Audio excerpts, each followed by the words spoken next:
Level 1. The Curious Visitor. You have always been a curious kid. One day on the way back from school, you're sitting in the passenger seat while your father drives. He's always been a strange person.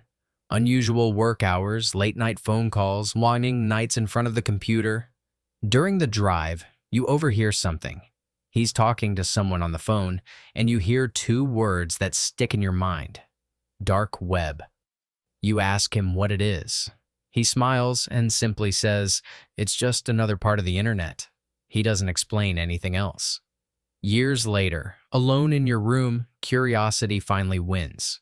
You install a browser called Tor, which lets you browse anonymously and begin exploring hidden forums and marketplaces.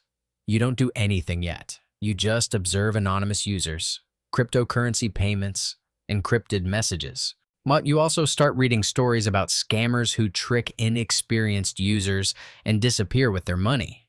To you, it's fascinating, but you make sure to hide everything from your father. You don't want him to know what you're doing. Level 2. Low-level buyer. After weeks of reading guides and learning how the system works, you decide to try buying something small just to see if it works. You place your first order using the marketplace escrow system. You wait nervously. When the package actually arrives, something changes.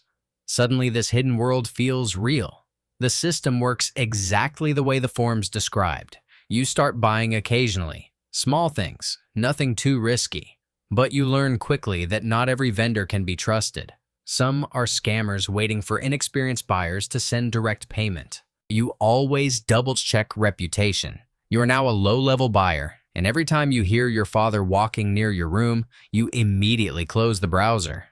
Level 3. Casual vendor. One day you message the vendor you buy from most often. He's nothing special, just a reliable small seller, a casual vendor. You start talking and eventually ask him how he started. He answers with something simple. "I started the same way you did." That sentence stays in your head. If he started like you, maybe you could sell too. So, you open your first small shop, just a few products, a few sales. At first, it's stressful. Every message feels important. Every review matters. On the forums, people often warn about undercover investigators posing as buyers to gather evidence against vendors. The idea scares you, but the business slowly grows. Level 4. Established vendor. Months pass, your reputation increases. Customers trust your shop. Orders arrive every day. Positive reviews start stacking up. You are now an established vendor. You start networking with other sellers, learning who is reliable and who might be a scammer. Every once in a while, you read a chilling story on the forums. A vendor disappearing because a law enforcement investigator managed to trace their activity. Those stories make you careful, very careful, but the money keeps growing and you keep hiding everything from your father. Level 5. Bulk supplier.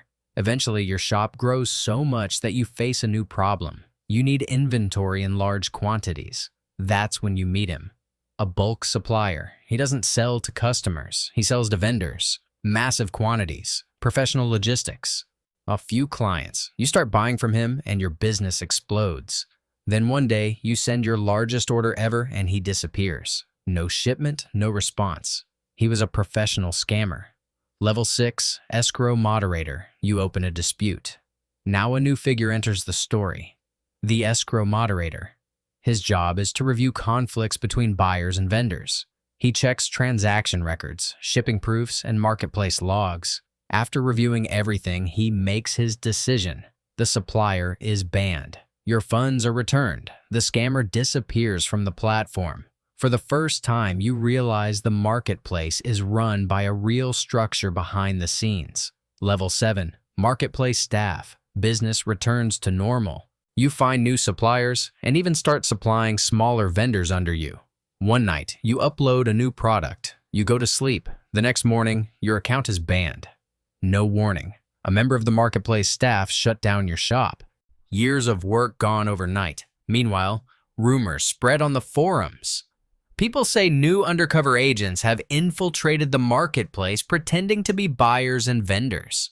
After days of searching for help, you remember someone you helped long ago. Someone who works inside the platform. You contact him. He reviews your case. The ban was a mistake. Your account is restored. Level 8. Security Operator. Soon, strange things begin happening. Prices change randomly. Users get logged out. Messages disappear. Then suddenly, the entire marketplace goes offline. A marketplace hacker has attacked the platform trying to exploit its infrastructure and steal funds. Now the security operators take control. They analyze server logs, patch vulnerabilities, and rebuild the system. After several weeks, the marketplace finally returns online, but the damage is huge. Level 9. Financial Operator. During those weeks, you made no sales. Your savings disappear. Rent is due. You have no capital left to buy inventory, so you contact the financial operators. They are responsible for managing the marketplace's internal funds and providing liquidity to major vendors. They offer you a loan to restart your business. You accept. With that money, you rebuild everything and slowly climb back to the top sellers of the platform. Level 10. Reputation Manipulator. Your shop is running again. Orders are coming back. Customers trust you again. But something still bothers you. No matter how good your products are, there are always a few vendors above you. Older shops, bigger reputations, thousands of reviews. And then one night, you receive a message. The username is strange. You've never seen it before. He calls himself a reputation manipulator. He explains what he does. He doesn't sell products. He sells visibility, positive reviews, upvotes on the marketplace rankings. Competitors quietly push down. At first, it sounds impossible. Then he shows you proof. Screenshots, vendor pages that exploded in popularity overnight, and then he tells you the price. It's a lot of money, but if his system works, your shop could jump straight to the top rankings. What started as a small curiosity could turn you into one of the most recognized vendors on the entire marketplace. You hesitate, but only for a moment. You send the payment, an instant crypto transfer, and then you go to sleep. The next morning, your phone is flooded with notifications. New reviews, 5 stars, one after another, customers praising orders you haven't even shipped yet. At first, you're confused. Then you realize it's working. Your shop starts climbing the rankings faster than you've ever seen before. For the first time, your name appears among the top vendors of the entire marketplace. And that's when you realize something. Someone is definitely noticing you. Level 11. The co-admin. One day, your phone receives a strange encrypted message. It's from the co-admin of the marketplace. He says, "Your shop has become one of the most reliable on the platform, and he wants to meet you." You accept the invitation. At the meeting, he congratulates you for your reputation, your quality products, and your customer service. But there is another man in the room, silent. Level 12. The admin. At the end of the conversation, the co-admin turns to the silent man. He's the one who built all of this. The man steps forward. You recognize him immediately. It's your father. For years, you hid everything from him, afraid of what he would think if he discovered his son was selling on the dark web. He smiles. Then he says, "I've been watching your progress for a long time." You look at him stunned. For a moment, everything connects. The strange work hours, the sleepless nights, the late phone calls you overheard as a kid, the long evenings in front of the computer. He was just like you. The same paranoia, the same tension, the same quiet conversations with moderators and clients in the middle of the night. Now you understand. But while you're still staring at him, lost in your thoughts, his voice suddenly pulls you back to the moment. Clear, direct. "I've been waiting for this moment for a long time," he says. "You've done an excellent job. From today on, you'll become my assistant." The co-admin turns toward him, confused. "Wait, I didn't know about this. I thought I was your assistant." Your father smiles, the exact same smile he had years ago in the car. A chill runs down your spine. He looks at the co-admin and calmly says, "You were, but now you know too much." Slowly, almost casually, he raises a pistol from inside his elegant jacket. A single shot. The sound is deafening for a moment. Everything freezes. You stand there in silence as blood sprays across the room.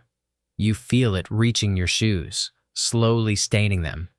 You don't have the courage to look down at the body lying on the floor. The entire time, your eyes are locked on your father. He hasn't moved. No hesitation, no emotion. He just shot his own assistant in the head as if it meant nothing. After a moment, he turns toward you. He nods, signaling you to follow him. You stay silent and nod back. You don't really have a choice. The business grows. Everything runs perfectly. But from that day on, you live with a single fear that one day you might be the one who knows too much.